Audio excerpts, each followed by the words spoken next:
आज बात होगी ईटीएफ यानी एक्सचेंज ट्रेडेड फंड की। क्या होते हैं ईटीएफ, आपको निवेश क्यों करना चाहिए ईटीएफ में, म्यूचुअल फंड से कैसे अलग होते हैं, तमाम बारीकियां ऐसी है जिसकी परत हम खोलेंगे आज अपने शो में। ईटीएफ की तमाम जानकारी आसान भाषा में बताने के लिए हमारे साथ आज शो में शामिल हैं फिनसेफ की founder मृन Agarwal.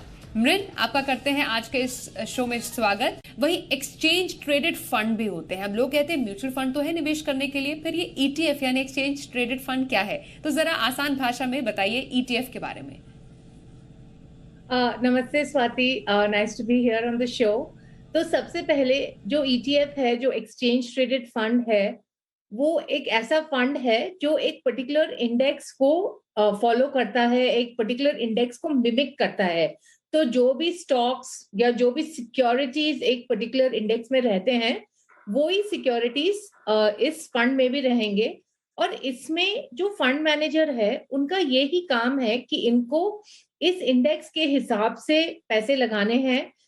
They can not take any active calls, like अगर वो सोचें कि अच्छा हम ये सेक्टर में ज्यादा पैसे डालेंगे या हम ये स्टॉक में ज्यादा पैसे डालेंगे, वो ये नहीं कर सकते हैं। जो इंडेक्स का जो एलोकेशन है टू स्टॉक्स एंड सेक्टर्स, उनको वो ही फॉलो करना पड़ता है। तो these funds are also known as passive funds, and इसमें दो कैटेगरीज होती हैं, एक तो है इंडेक्स फंड और एक है ईटीएफ। इंडेक्स फंड में आप म्यूचुअल फंड के साथ डायरेक्टली ट्रांजैक्ट करते हैं, और जो ईटीएफ है, it's known as exchange traded funds, which means कि आप एक्सचेंज के जरिए खरीदते हैं। दैट मींस आपका जो ब्रोकिंग अकाउंट है, आप उसके जरिए ये फंड खरीदते हैं। और इसमें आजकल ज्यादा इंटरेस्ट इसीलिए है क्योंकि these funds are much lower cost as compare to the regular mutual funds. सबसे पहले ईटीएफ में निवेश के क्या फायदे क्या हैं? तो जैसे एक तो लो कॉस्ट है for sure, very easy to invest also, and आपको रियल टाइम के प्राइसेस भी मिलते हैं। तो जैसे आप स्टॉक्स खरीदते हैं तो आपको रियल टाइम प्राइसेस मिलते हैं, वैसे ही ईटीएफ में रियल टाइम प्राइसेस मिलते हैं। काफी बार मैंने देखा है कि निवेशकों को ये बहुत मुश्किल होती है कि कौन सा फंड खरीदें, लार्ज कैप, मिड कैप, हम कौन सा फंड खरीदें। तो I think this is a easy way to invest. इसमें आपको ज्यादा सोचना नहीं पड़ता है कि कौन सा फंड खरीदें, बिकॉज इसमें एक ही चीज होती है कि वो इंडेक्स को फॉलो कर रहा है। So it's very easy for investors to invest in these funds basically, and of course the low cost is an added advantage. थोड़ी ट्रांसपेरेंसी की बात होती है जब भी, क्योंकि डेली बेसिस पर इसकी खरीद और बिक्री की जा सकती है। तो जो ईटीएफ है, हर रोज क्योंकि निवेश की जानकारी निवेशकों को मिलती है, आप ट्रेडिंग समय में इसको बेच भी सकते हैं, तो ये एक बड़ा रीजन हो सकता है कि इसमें ट्रांसपेरेंसी बहुत ज्यादा है, इसलिए निवेशकों के लिए एक ईज होता है कि हाँ, मेरे लिए एक्सचेंज ट्रेडेड फंड में निवेश करना ज्यादा फायदेमंद है। बिल्कुल, ये भी एक रीजन है। बट मैं एक चीज बताना चाहूंगी कि आजकल काफी लोग मेरे को पूछते हैं कि index fund is safe to invest. तो मैं ये कहना चाहती हूँ कि जो भी इक्विटी मार्केट का जो फंड है, whether you are choosing index, ETF और active fund, all are investing in equity market. तो इसमें आपको इक्विटी मार्केट का रिस्क रहेगा। ऐसा नहीं है कि जो इंडेक्स और ईटीएफ फंड्स हैं वो ज्यादा सेफ हैं दूसरे म्यूचुअल फंड्स के मुकाबले। जो इक्विटी का रिस्क है वो इन फंड्स में भी है, but it is as you said, more transparent, convenient and low cost to invest into. जब ईटीएफ की बात आती है, एक्सचेंज ट्रेडेड फंड में कितने टाइप के ईटीएफ निवेशक जो हैं उसमें निवेश कर सकते हैं, एक एक करके उस पर हम चर्चा करने की शुरुआत करते हैं। तो पहला ईटीएफ कौन सा है जो आप निवेशकों को बताने वाली हैं? तो जो मोस्ट पॉपुलर है वो तो the market linked one, which means the index based one और market capitalisation based one. So for example, जो ईटीएफ निफ्टी 50 को ट्रैक करता है, Nifty next 50, Nifty mid cap 150, ऐसे बहुत सारे इंडाइसेस हैं, एनएससी के, बीएससी के। तो इनके ऊपर जो फंड्स ट्रैक करते हैं, ये सबसे पॉपुलर आजकल यही है इन द मार्केट। सो सबसे पहले तो ये सबसे बड़ी कैटेगरी है। तो इंडेक्स ईटीएफ पे थोड़ा सा और जानकारी दीजिए, मतलब क्या इंडेक्स ईटीएफ का फायदा किसी निवेशक के लिए क्या है? देखिए, सबसे पहले तो ये है कि आपको ज्यादा सोचना नहीं पड़ता है कि मैं कौन सा फंड चूज करूं, कि कौन सा एक्टिव फंड ज्यादा बेहतर करेगा लॉन्ग टर्म में, शॉर्ट टर्म में। If you believe in the India story, अगर आप समझते हैं कि इंडिया का ग्रोथ रेट अच्छा रहेगा, इंडिया की इकोनॉमी अच्छी रहेगी, then you can just blindly put your money in an index fund because it is basically tracking an index। तो इसमें आपको ज्यादा सोचने की जरूरत नहीं है कि कौन से फंड में निवेश करें। एंड इसमें भी आपको बहुत सारे ऑप्शंस हैं। सो फॉर एग्जांपल, निफ्टी 50 में भी कर सकते हैं, बीएसई सेंसेक्स का भी फंड है, निफ्टी नेक्स्ट 50 में कर सकते हैं, निफ्टी मिड कैप 150 में कर सकते हैं। बहुत सारे इंडाइसेस हैं जिसके ऊपर ईटीएफ अवेलेबल हैं।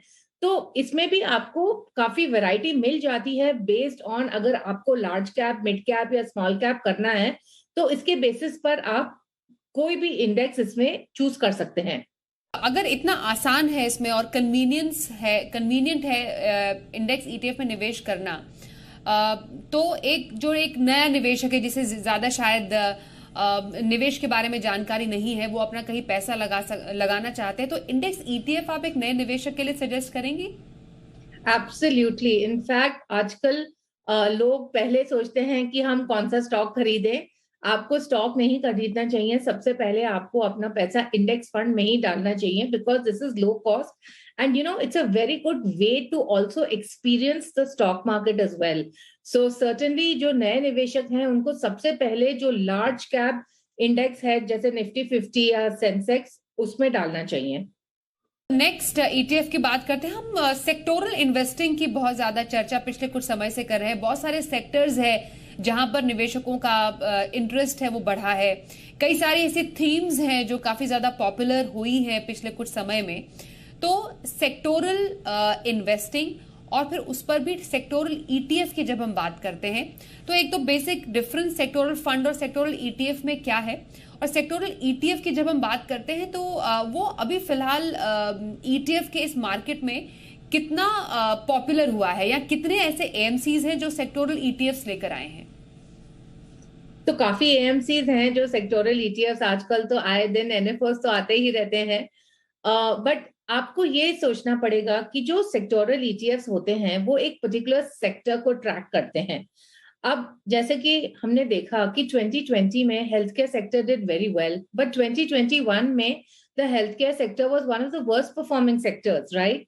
सो अगर आपको कोई बहुत हाई कन्विक्शन सेक्टर है जिसमें आप ये कॉन्सेंट्रेशन रिस्क लेना चाहते हैं, बिकॉज ये एक सेक्टर में कॉन्सेंट्रेटेड है, तो आप ये बेट कर रहे हैं कि ये सेक्टर बहुत अच्छा करने वाला है, तो obviously this is going to be higher risk. It's the same thing with the theme. जैसे ईएसजी तो काफी वैसे पॉपुलर हो गया है, but I will take example of consumption theme. बीच में कंजम्पशन थीम बहुत पॉपुलर हो रहा था, तो काफी लोग कंजम्पशन थीम की तरफ जा रहे थे। बट बेसिकली इन सेक्टर या थीमेटिक जो फंड्स होते हैं, वेदर इट इज एक्टिव और इट इज द ईटीएफ, आपको तभी ही निवेश करना चाहिए जब आपको लगे कि एक तो इसमें ज्यादा रिस्क रहेगा, तो ये बहुत high risk high return strategy होती है।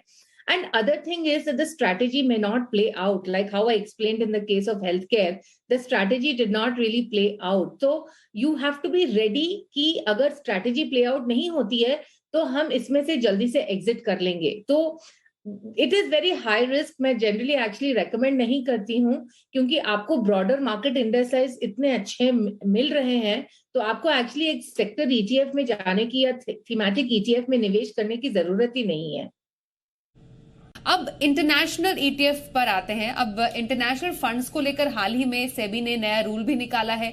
जरा उसके कॉन्टेक्स्ट में भी मैं आपसे मिनट समझना चाहती हूं कि इंटरनेशनल ईटीएफ में या इंटरनेशनल एक्सपोजर को लेकर भी पिछले कुछ समय में जो निवेशक हैं उनमें काफी एक तो अवेयरनेस भी आया है, और अपने पोर्टफोलियो में ग्लोबल डाइवर्सिफिकेशन को लेकर उनमें एक रुचि भी बढ़ी है। तो इस लिहाज से इंटरनेशनल ईटीएफ कैसा है? अगर आपको ग्लोबली इन्वेस्ट करना है तो आई थिंक द ईटीएफ और even the FOF is a good way to invest rather than going for an active fund, or आजकल तो आप जैसे फॉरेन स्टॉक्स भी डायरेक्टली खरीद सकते हैं, वो एक्चुअली मैं बिल्कुल रेकमेंड नहीं करूंगी, क्योंकि एक तो उसमें आपको रिसर्च करना पड़ेगा कि कौन सा स्टॉक खरीदें। अच्छा, उसमें टैक्स कंप्लायंस बहुत ज्यादा है, जो आपको ITR-2 फाइल करना है, उसमें बहुत डिक्लेरेशंस वगैरह भी देने पड़ते हैं, एंड वो काफी कम्बरसम हो जाता है।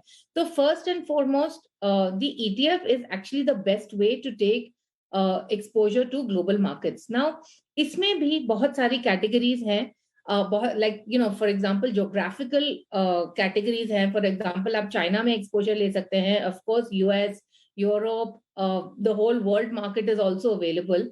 तो दुनिया में बहुत सारे ऐसे इंडाइसेस हैं जिसमें आप एक्चुअली एक्सपोजर ले सकते हैं। जनरली इट इज रेकमेंडेड कि आप एक US बेस्ड फंड में जरूर एक्सपोजर लें, because US accounts for a majority of the world market capitalization. So certainly आपको US में एक्सपोजर होना चाहिए। एंड एक और बात मैं कहूंगी कि आजकल इतने सारे इंटरनेशनल फंड्स आ रहे हैं कि इट्स नॉट इजी, मतलब ये नहीं कि आप किसी में भी इन्वेस्ट कर लीजिए। जैसे हाल ही में अभी एक नया फंड आया है which is investing into US stocks, and it is investing into the entire US market. तो उसमें करीब 4000 स्टॉक्स हैं। तो आपको ये सोचना पड़ेगा कि आपको एग्जैक्टली किस टाइप का एक्सपोजर चाहिए, means which country exposure do you want, and आपको कितना कंसंट्रेशन चाहिए। सो काफी लोगों ने नैस्डैक फंड्स में फॉर एग्जांपल इन्वेस्ट किया है, या फैंग प्लस में इन्वेस्ट किया है, क्योंकि इन फंड्स के रिटर्न्स भी बहुत अच्छे थे, because technology stocks were doing really well. But you have to again evaluate कि इंटरनेशनल फंड्स में भी कि आपको कौन से कंट्री का एक्सपोजर लेना है, और आपको कितना कॉन्सेंट्रेटेड लेना है, या आपको ज्यादा डाइवर्सिफाइड एक्सपोजर लेना है। डेट ETF भी है, इस पर मैं अब आपसे जानकारी लेना चाहूंगी। डेट फंड तो सभी को मालूम है, क्या डेट ETF इतना पॉपुलर है? अब थोड़ा पॉपुलर हो रहा है। आजकल काफी सारे NFOs आ रहे हैं टारगेट मेच्योरिटी फंड्स के। सो जो डेट ETFs होते हैं, they typically invest in state development loans, government securities, and PSU bonds, and all these are listed on a particular exchange. And these funds basically track this particular index. And इसमें क्या है कि आपको एक date पर ये mature हो जाता है। तो ऐसे नहीं है कि it is open ended in the sense कि आप कभी भी खरीद सकते हैं और बेच सकते हैं, बट द पॉइंट इज कि ये एक लिमिटेड पीरियड तक ही रहता है, तो इसीलिए it's known as a target maturity fund. So इसमें एडवांटेज क्या है कि देखिए, पहले जैसे फिक्स मैच्योरिटी प्लान्स होते थे उसमें टोटल लॉक इन हो जाता था, where is over here again this is low cost, very very high credit quality, because you're talking about state government and central government and AAA rated PSU bonds. So इसमें credit quality बहुत अच्छी है। and जो निवेशक एक fixed period के लिए invest करना चाहते हैं FD के मुकाबले, उनको ये अच्छा रहेगा, क्योंकि इसमें उनको ज्यादा रिटर्न आने भी आ सकता है। So these are what the debt ETFs are all about, and I think it's a good investment and more liquid also as compared to the fixed maturity plan. बिल्कुल। अब अगले ETF पर जिस पर हम बात करने वाले हैं वो तो काफी पॉपुलर ETF है, वो है गोल्ड ETF। उसके बाद हम सिल्वर ETF की भी बात करेंगे, जो अभी हाल ही में लॉन्च भी हुआ है। लेकिन पहले गोल्ड ETF के बारे में। गोल्ड ETF पर तो डेटा भी अभी आया है कि काफी अच्छा इनफ्लो रहा गोल्ड ETF में। 2020 के मुकाबले 21 में उतना अच्छा नहीं रहा, पर फिर भी हो सकता है कि जिस तरीके की कंडीशंस अभी बन रहे हैं गोल्ड ETF में, एक्सपेक्ट हम कर सकते हैं कि निवेशकों का जो इंटरेस्ट है और भी ज्यादा बढ़ेगा। गोल्ड ETF आपको क्यों लगता है निवेशकों के लिए पोर्टफोलियो में शामिल करने लायक है? तो अगर हम फिजिकल ज्वेलरी के अगेंस्ट में कंपेयर करते हैं, तो जब आप जेवर खरीदने जाते हैं तो नॉर्मली आप बिटवीन 30 या 35% के बीच में जो आप अमाउंट पे कर रहे हैं, 30-35% जा रहा है आपके ओवरहेड कॉस्ट में, like wastage, making charges and whatever else is there. So उसके मुकाबले जो गोल्ड ETF है, it's very very cheap, right. उसमें इस तरह का कोई कॉस्ट नहीं है, कोई मेकिंग चार्जेस वगैरह नहीं है। अच्छा, आपको कोई स्टोरेज कॉस्ट नहीं है। अगर आप सोना खरीदते हैं तो आपको कहीं तो वो स्टोर करना पड़ेगा, and of course this is tracking the price of the gold. So it's a much better way. अगर आप इन्वेस्टमेंट के तौर के लिए आप सोना खरीदना चाहते हैं, या अगर आप गोल्ड में इन्वेस्ट करना चाहते हैं, this is a much better option than buying physical gold, because physical gold is more expensive to buy and also very difficult to store as well. Silver ETF comparatively नया है, लेकिन आपको लगता है सिल्वर ईटीएफ को भी उतना ही attraction मिलेगा जितना गोल्ड ईटीएफ को मिला है? शायद नहीं, क्योंकि अगर हम सिल्वर ईटीएफ का परफॉर्मेंस देखते हैं तो काफी लंपी है। तो silver basically performs good sometimes, but उसमें वॉलेटिलिटी बहुत ज्यादा है। And generally I have seen gold is much better out performance as compare to silver. तो अभी तो आई थिंक स्टिल अगर आप गोल्ड एंड सिल्वर के बीच में बोलेंगे तो आई विल स्टिल से कि आप गोल्ड ईटीएफ में ही इन्वेस्ट कीजिए, क्योंकि सिल्वर का लॉन्ग टर्म अगर हम रिटर्न्स देखते हैं इतना अच्छा नहीं है गोल्ड के मुकाबले।